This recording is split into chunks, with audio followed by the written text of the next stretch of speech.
Hello everyone and welcome to Azam Sharp Weekly. In this video, we're going to continue learning how we can use Redux flow with our SwiftUI application, and we are going to build on top of our previous lesson. So you can see that previously we were able to create our store and we added the structure for increment action, and we were able to use the structure as the switch or as cases for our reducer so that the reducer can update the counter value. All right. I also added a dispatch inside a dispatch queue, or performing the actual change of the state, which is marked with published inside a dispatch queue, because when you are changing the state which is marked with publish, it's always a good idea to do this inside your main thread. Actually, if you don't do that, then your Xcode compiler is going to analyze it and it's going to say that, hey, you better be doing this. All right. Now, one of the things that we haven't really talked about, and that is the main topic for this video, is how do you perform an asynchronous request and then populate the actual store. So I already have a URL over here, which is a service called OMDB, and OMDB is a API that provides you with different information related to the movies. The one API that we will be using is to get all the Batman movies that you can see over here on the title, that we are passing Batman, so it will give you all the Batman movies, and you have to pass in your API key. So make sure that you sign up for OMDB so you can pass in your API key if you are using the OMDB API, obviously. If you're not using OMDB API, then you can check out the other API's documentation. But make sure that you have the API key. It's going to give us the result, something like this. As you can see, all the Batman movies. We're only concerned about the title.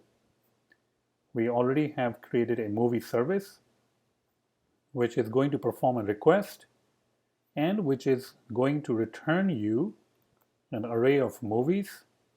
So we have already created our movie response and movie models. You can go ahead and check it out. You can see movie response and movie model that contains the actual information. And now what we want to do, is we want to make a request to the movie service, get all the movies, and put all the movies in our global store so everyone can access it. Well, if you go to the store, right now you can see the state, the global state, doesn't even contain any place or any way for us to store the movies. It's just interested in storing a counter. So let's go ahead and first change this and accommodate movies. So movies equals to movie, and we will start with some default value of the movies, which will be an empty array. All right. Okay, so that's great. Now, we already have the movie service over here, and you might be very tempted to go to the store and call the movie service in your reducer. Now, this is not really a good idea to do that because it is not the reducer's job to call a web service to download the data. The reducer job is to simply update the global state. So please do not do that. Do not go to the reducer and make a call right within the reducer. It is going to get things more complicated. So what we're going to do is we're creating an action, and inside the action we can make a call. Now, if you were doing this in React and Redux and JavaScript, you may come across a name called action creators, and that is exactly what we are trying to do. We're trying to create an action creator that can perform a request and then dispatch an action which will go to the reducer, and it will populate the data to the global state. So I'm going to go ahead and begin with creating an action. It will be called get movies action. It is going to be using the action protocol. Now, inside the action, inside the init, the initializer, we can go ahead and perform movie service. So movie service dot get movies, passing in the URL. So I can go ahead and get the URL, constants.movie URL. This is just the movie URL with the key. and we can go ahead and get the result. Now you can go ahead and create a separate copy for this, or you can create the get movies as a static function. That's up to you. That's perfectly fine. Then go ahead and get the result. The result we can go ahead and switch. So result. Now we can check for a success, which is going to provide us movies. There we go. We can right now print out the movies, and we can provide, or we can get the error also if there is any error, and do whatever you want with the error. We can simply go ahead, and right now we're just going to go ahead and display the error. Okay, so once we get the movies over here, we can go ahead and dispatch an action right inside the get movies action. So we're creating, or we're using a get movies action as an action, and also as an action creator, because it is also capable of dispatching for the store so that we can update the actual state. Now, what kind of action will we be dispatching? For this, we will have to create a separate structure, which will be set movies action. And we're going to go ahead and say action. We are going to be passing in movies, movie. And whenever you create this action, you have to pass in movies, or an array of movies. And we will simply go ahead and assign it movies equals to movies. All right.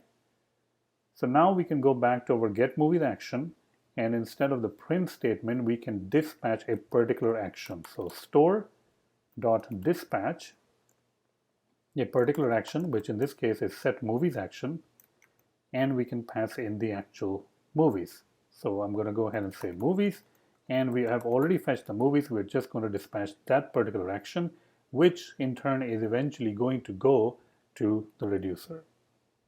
All right. So now we go back to the reducer. We are currently handling the increment action. We have nothing to do with set movies action. So let's go ahead and say set our case action as set movies action. So we're kind of like casting it to a set movies action. And now we can say state.movies equals to action.movies, because action is of type set movies action. And there we have it. Now we can go ahead and execute this. So I'm going to go to my content view, and inside the get movies button, I can say store.dispatch, and we can dispatch a get movies action. Let's go ahead and build this. We might have to say self.store. There we go, right? And now we can also go ahead and display it. I mean, displaying the actual movies. So movies can be displayed in many different forms. We are just going to create a list, and I can say store.state.movies. I can go ahead and iterate on the movies, and I can differentiate the movies by using imdbid. I will hopefully get a movie, and then we can display the title of the movie. We're not going to go and display the image or something, but we can display the title. And let's go ahead and run it and give it a try. So when we click on the Get Movies button, it is at that point we are dispatching an action, which is going to dispatch Get Movies action, which is going to fetch all the movies, and then it will dispatch the Set Movies action, passing in all the movies, which is populated in the global store. So let's go ahead and run the app and press on the button Get Movies and see if we are able to get the movies.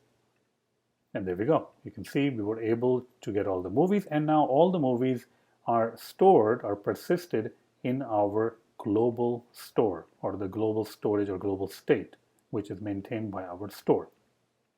So this is how you can perform asynchronous actions using and creating these action creators. So, well, these are actions, but they're serving as action creators also. They're creating an action and they're dispatching within the action. And this is how you can do this. Hey, if you like this video and want to support my channel, then go to Udemy and check out my different courses. I just released a brand new course which goes into MVVM design pattern in SwiftUI. This just got released, and it is an amazing course which will take you to a journey of how you can implement MVVM design pattern by SwiftUI framework, and also it goes into client server. You will implement a node server and using JavaScript. It's a lot of fun. If you are looking for a course to just get started and also learn advancements in SwiftUI, then I have a separate course for you, which is SwiftUI Declarative Interfaces for any Apple device. This is a 21-hour course and it covers every possible thing you can imagine about SwiftUI. This is also the best-selling course. So if you are interested in these courses, check out the YouTube description and click on the link. Thank you so much, and I really hope that you enjoyed the video.